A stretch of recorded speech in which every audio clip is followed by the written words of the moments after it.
Good day. So I want to do something of a review of some pocket squares from Fort Belvedere.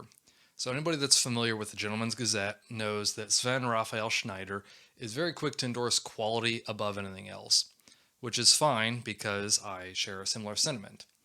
However, I don't really like it when I am in a position where I just have to take somebody's word that a given product is good. And given that Fort Belvedere is mostly, if not entirely, an online brand, most people don't really have the luxury or convenience of seeing firsthand, feeling, and looking at their product to to really make a personal evaluation. Is this a good product? So, while this is a review, it's also going to be a comparison of some of the other pocket squares that are more readily accessible in department stores or at the mall or what have you. It's worth emphasizing, though, that this is also not a sponsored video. Everything you're about to see here, I purchased with my own money because I wanted to. So, let's have at it. So, Fort Belvedere certainly makes a good first impression. When you place an order for some pocket squares, you get your order in a nice sizable box like this.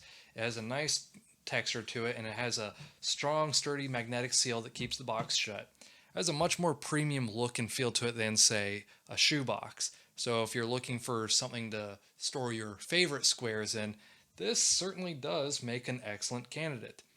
Now, most squares I've come across are hanging by a clip on a rack or in a bin with a lot of other squares. So by comparison, this is about as red carpet of a treatment as it gets. Okay, let's take a look at the squares themselves, shall we? Before going further, my setup here is very amateurish, as you can see by the somewhat washed out colors. So if you're looking at this for an accurate representation of the colors, I have to say that I'm ill prepared to meet that accommodation. That being said, the pictures on the Fort Belvedere website can be trusted. They are accurate to those pictures. Moving forward, these are the squares that I've purchased. Here we have the vibrant green and orange. It's a nice forest green with a nice popping orange with kind of a paisley type flair to it. And this one is pure silk. And then here we have the ivory animal print, which has all sorts of delightful furry woodland creatures. You have dogs and coyotes, there's some bunnies. My affinity for mammals, the fluffy ones, indeed, realized. And then here we have the red and blue scarab with a nice orange border to it. And this one and the animal print are both silk and wool. So these two, I find, if I'm to take a moment to kind of gush a bit, these two I find work very well and are very versatile with the wardrobe that I've built so far. They go with such a wide variety of outfits, and they both just really, really tie the whole ensemble together. This one right here, I probably purchased a bit more with my eyes than I did the my consideration of the wardrobe I have. I don't have a lot of things that this one works with because it's such a distinct set of colors. But let me tell you, when autumn time comes around, this is like the best square in my collection.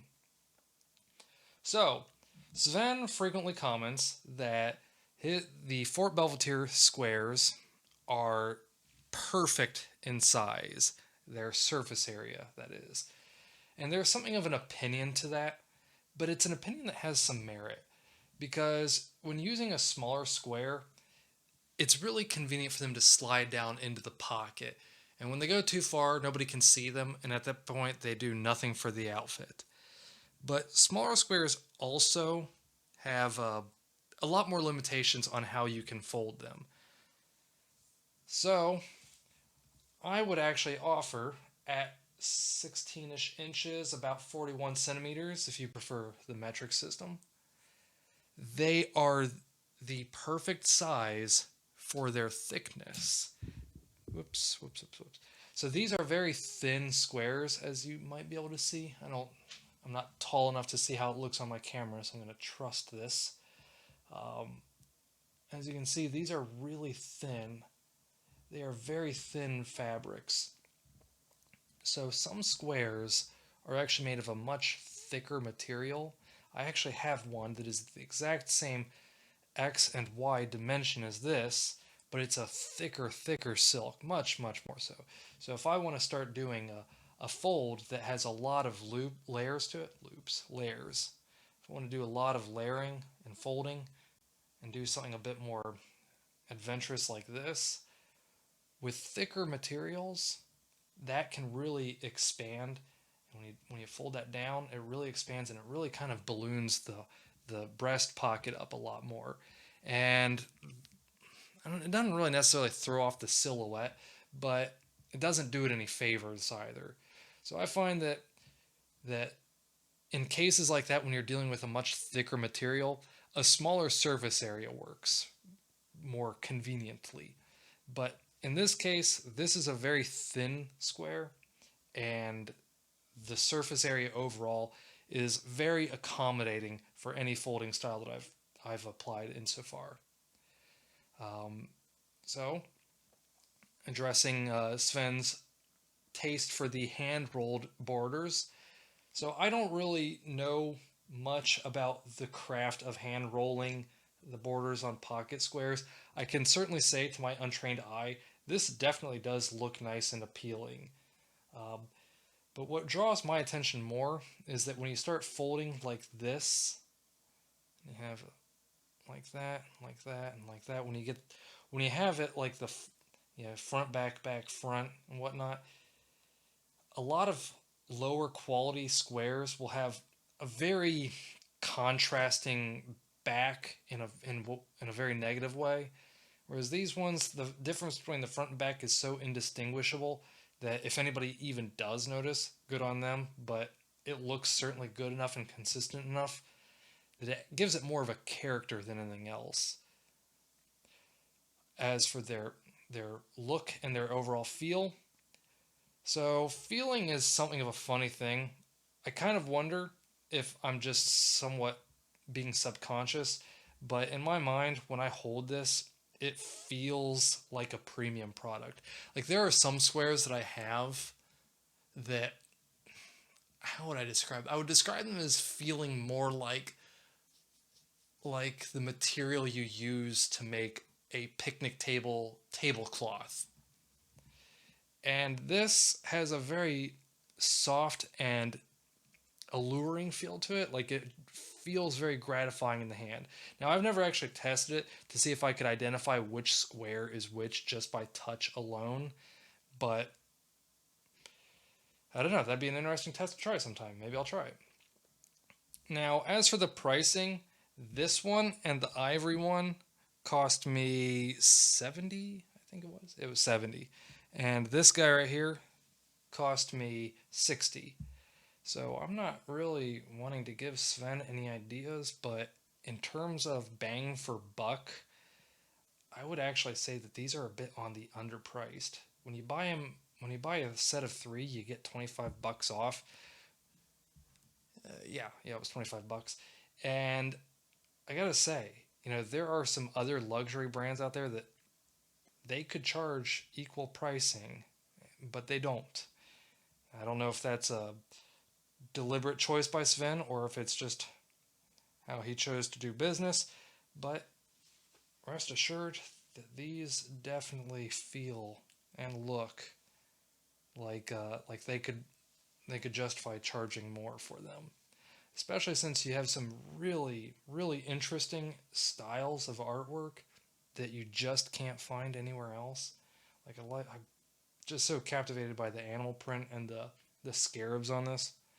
It was hard for me to choose which 3 to buy, and I ultimately settled on these ones, and I have no regrets whatsoever. Well, the only real regret I think I have is that it just wasn't in my budget to buy even more, but that's a whole different discussion. So in the here and now, these are the ones that I have, and they definitely get my ringing endorsement for whatever people may find that to be. If anybody is considering buying Fort Belvedere pocket squares, if you have no experience with them before and you're kind of looking to go out on a whim and see what they're like firsthand, I would say that you can confidently purchase them, and you should expect to get a good quality product for it. Something that is very pleasing, that really helps your wardrobe, really ties it together, and is just very soft to the touch. Yeah, these things, they feel so nice. They feel so nice. So let's pretend that we are leisurely perambulating through a local department store. And we're just observing the available inventory. And we just take it upon ourselves to do a nice side-by-side comparison of the available pocket squares. So here is I don't know what brand this is. It's just nothing in particular. It's just a red silk pocket square. So Sven cites that this is the ideal area for a pocket square.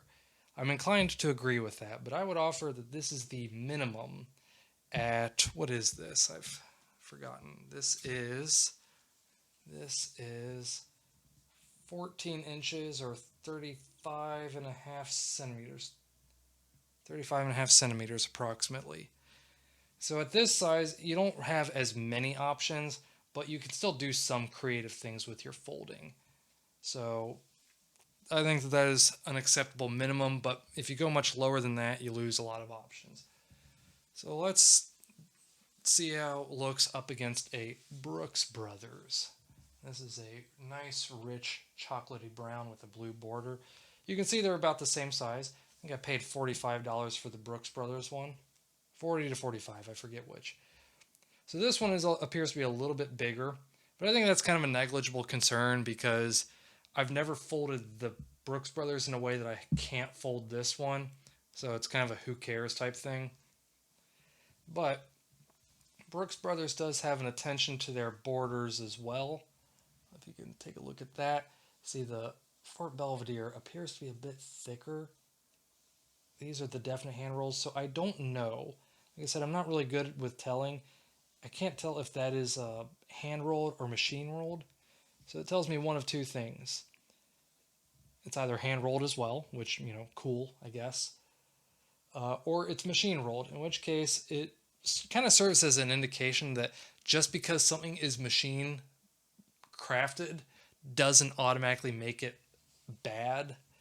But the Brooks Brothers does appear to be a bit thinner. So, but most people are probably not going to have a keen enough eye to look at that and just say distinctly, oh, wow, I can really see the difference. I thought I knew you. Okay, so now in terms of the area per thickness of material, so Sven says that this is the perfect size of a pocket square. And as I said, I think that is true given how thick the material is. Let's introduce 3 different squares. Here we have this one. I don't know what brand it is, but it is the same surface area. Here we have an N row, which is equal in thickness, but much smaller. And then here we have a bow tie, which is, just shy of 11 inches, I think, 10 3/4. So these 3 are comparable in their thickness, but I think that thickness of material, these 2 sizes are much more accommodating. You don't have as many folding options, but when you do fold it, it holds its shape a lot more. It's a lot more sturdy. When you slide that into your pocket, you can see it's a lot flatter. That's not going to balloon the breast pocket up at all.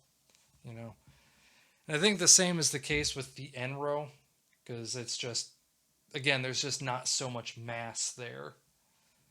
However, this guy, you get a material that's this thick, when you start doing like those kinds of folds, you have all of this material that you need to find a place for. And just finding a place where it can be a bit of a thing in and of itself. And here I am just trying to figure out what to do with it as well. So you end up with all this stuff down here. So, and when you start, you kind of end up wrestling with it a bit as well. So when you start putting that into your pocket as well, it gets so much thicker, and it will balloon the pocket out.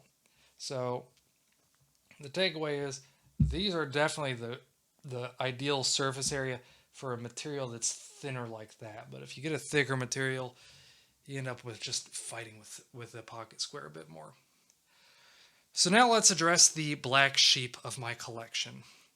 Here we have, this came from, this cost me two whole and entire dollars.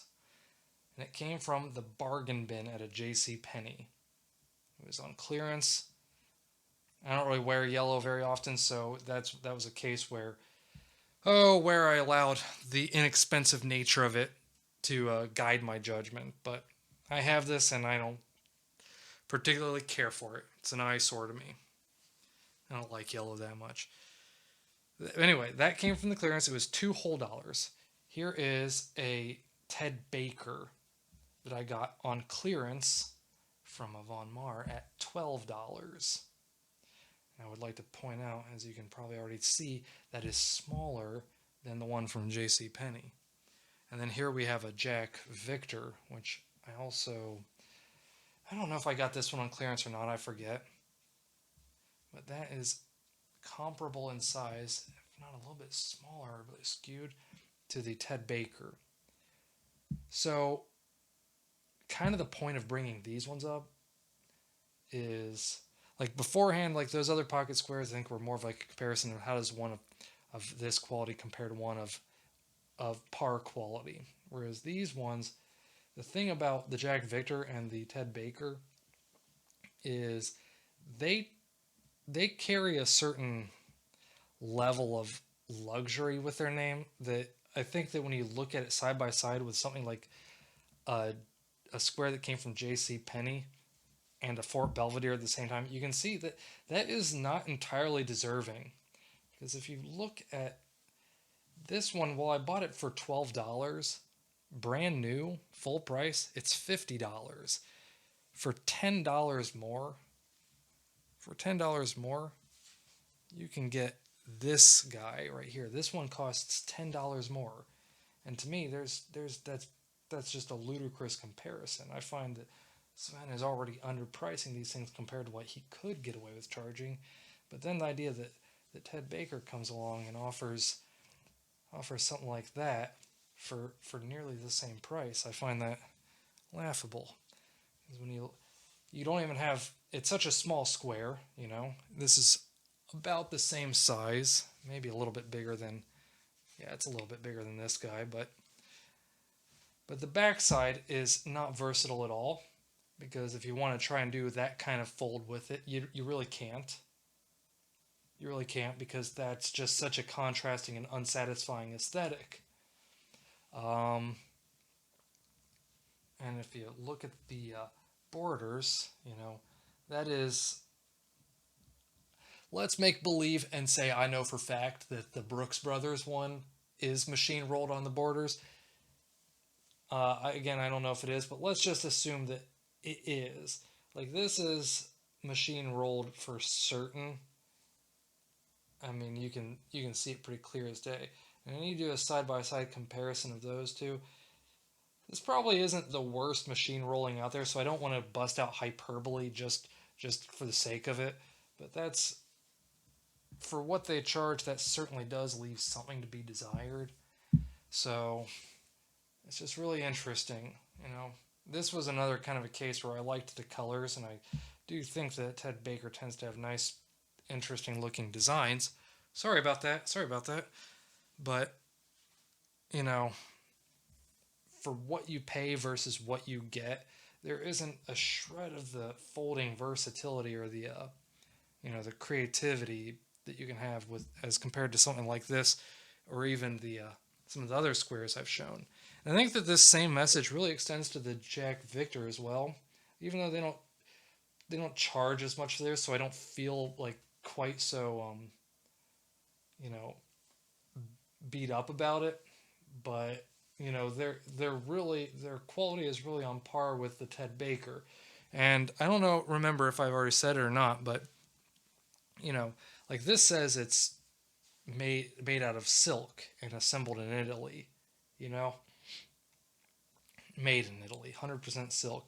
I find something really kind of curious about that, because I don't remember if I've said it, but this compared to the feel of this feels a lot closer to picnic table tablecloth material. than it does silk.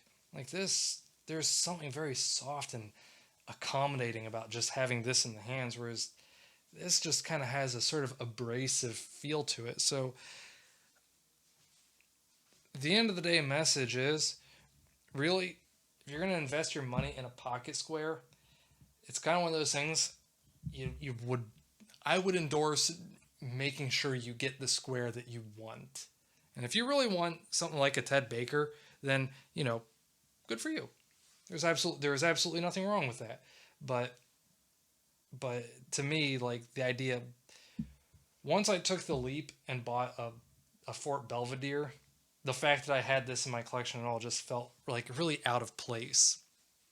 So that I think is the takeaway. That is what the Fort Belvederes look like up against other more accessible brands, and that is my opinion on how their product stands in terms of just a first hand observation and evaluation. Thank you for your time and have a very good day.